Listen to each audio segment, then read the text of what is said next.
Hello everyone, in this video I will show you how to deploy a React application with ExpressJS as the backend service.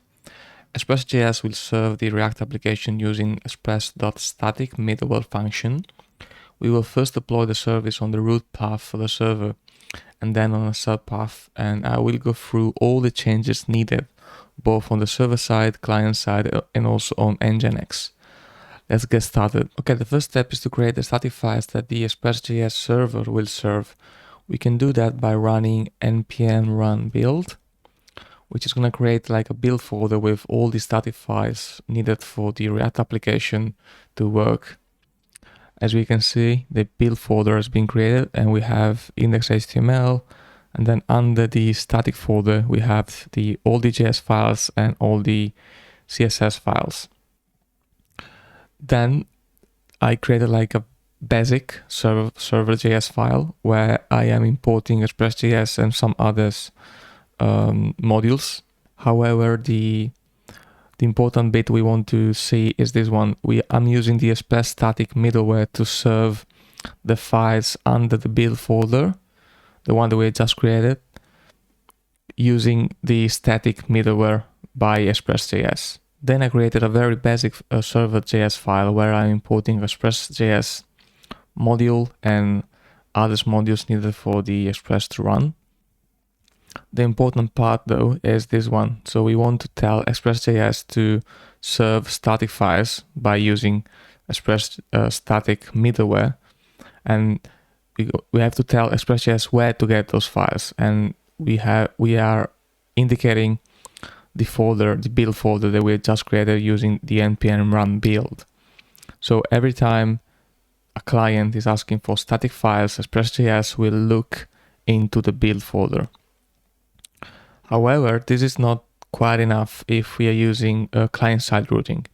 If your React application is using client-side routing as this one, so let's go very quickly on the app.js file. As you can see, we're using React router DOM, and we have 3 routes, so it's about users and the default route. What's gonna happen with this configuration, with this one, is that every time, let's say, a client is asking for this route, so localhost 5000/users, the ExpressJS server will look into the build folder and look for a users file, which of course doesn't exist, because we don't have any users HTML file inside the build folder. All we need to tell ExpressJS is that every time you receive an unknown path, just reply back with the index.html file. And we are doing that by using /*. So every time there is an unknown path, just send back the index.html file under the build folder. So this request will not reply with the users anymore, but will reply with the index.html file. The index.html file will load again the React application. Let's try to run the server now. So if I run node server.js, server started, and if I go on localhost 5000, I should be able to see my React application. And there you go. Yeah, we have the React application. The routes are working. As you can see, the URL is changing. And if I reload the page, I still get back the React application. Let's try with about. Okay, yes, it's working. Next step is let's see how we can push this application on a server and use Nginx and ExpressJS to serve the React application. Okay, I logged into an EC2 instance I created on AWS, and I cloned the project, which is called React App ExpressJS Nginx. And we will see that we have all the files needed. Yes, we have the server.js file, the one that we just edited on the Visual Studio Code. Yes, that's the one. So in order to run Node.js server as a daemon, I'm using PM2 module. PM2 is a module that you can use to run Node.js application very easily. You can install that by running npm install PM2. I've already done it, so I'm gonna skip this step. So the Node.js server is running on localhost 5000. Now we have to tell Nginx that every time he receives a request on the root URL to proxy all these requests to the localhost 5000 process. We can do that by adding a new conf on Nginx. So I already created the ExpressJS conf, which we're gonna see now. So I'm adding a new location block, and here adding all the header configuration needed. And the important thing is to check this one, proxy path. So I'm saying every time you receive a request on this root URL, does proxy the request to the HTTP localhost 5000 process. Let's see now and start the Nginx server. So Nginx restart. So it's gonna pick up the changes. Okay, it's running. And if I go on the URL, so if I go on the server IP, which is this one, and reload, I will see that it's actually working. So I can navigate through the routes. Again, if I reload, it's still being served by the Nginx server and then ExpressJS server. Let's check also the network tab.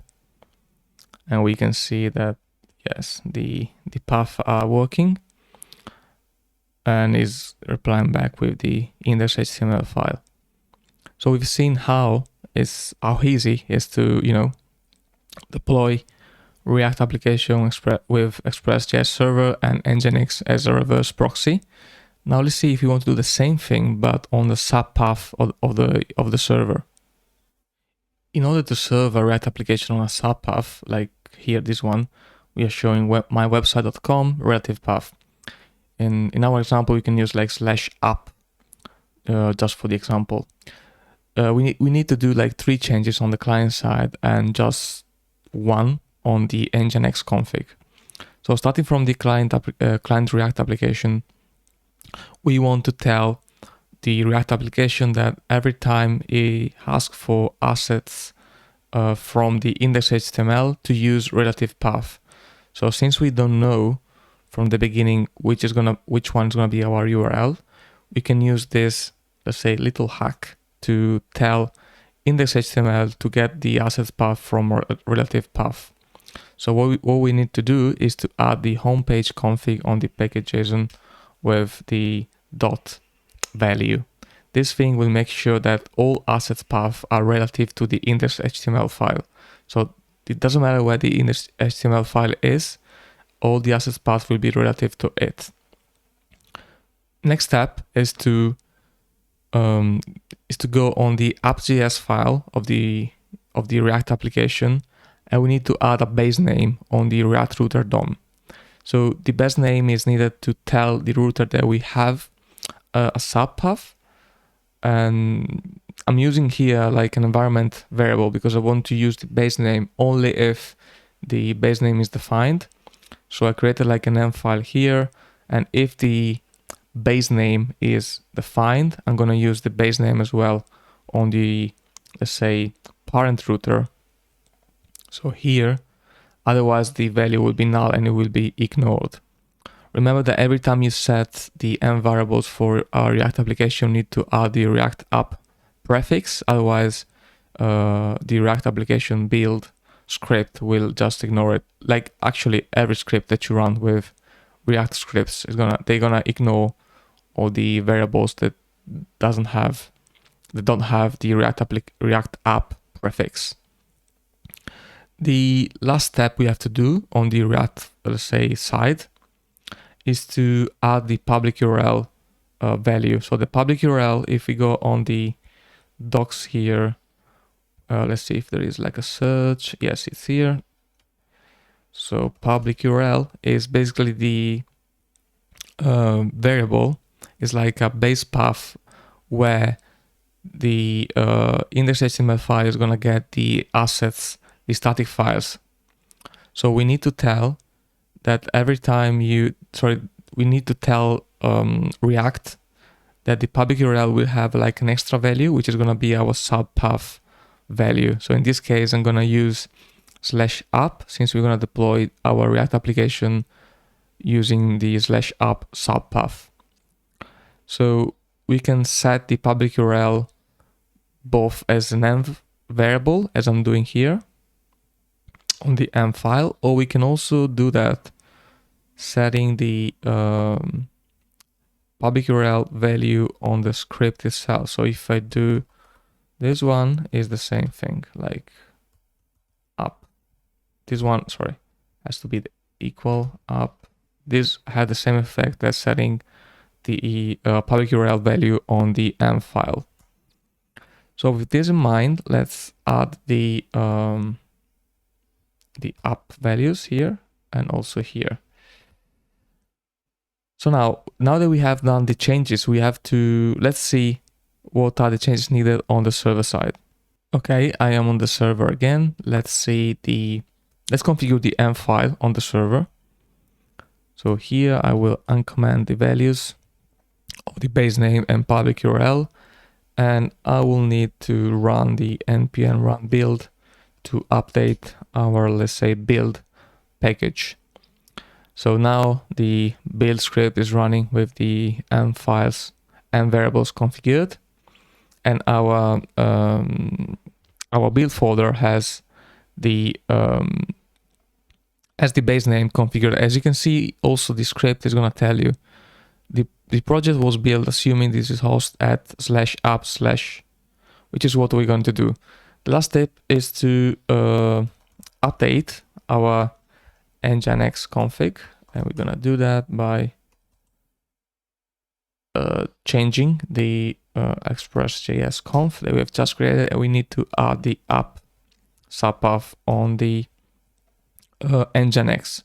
So let's focus for a second on the Nginx config. It's very important to remember the trailing slash on the proxy path, because if we add the trailing slash on the proxy path directive, the Nginx server will basically act as an alias. So I'll show you on the code. I think it's easier. So this is like the same ExpressJS config. With the trailing slash, what's gonna happen is that every time a client hits this can be like a domain, example.com /app/users, Nginx will use the proxy path directive as an alias. So it will just replace the URL with the proxy path value. So what's going to happen is that your server will receive this request, which is actually the right one. If we forget the trailing slash here on the proxy path directive, Nginx will redirect to your localhost the original URI. So what will happen is that your ExpressJS server in this case, but your, let's say, server running on the proxy path, it will receive this request, so something like this, and it will not work because it doesn't know how to serve this page. So again, remember the trailing slash for this use case on the proxy path value. Okay, let's go back on the Nginx conf, and in order to apply the modification, let's just restart the server and see if it actually works. So Nginx has been restarted.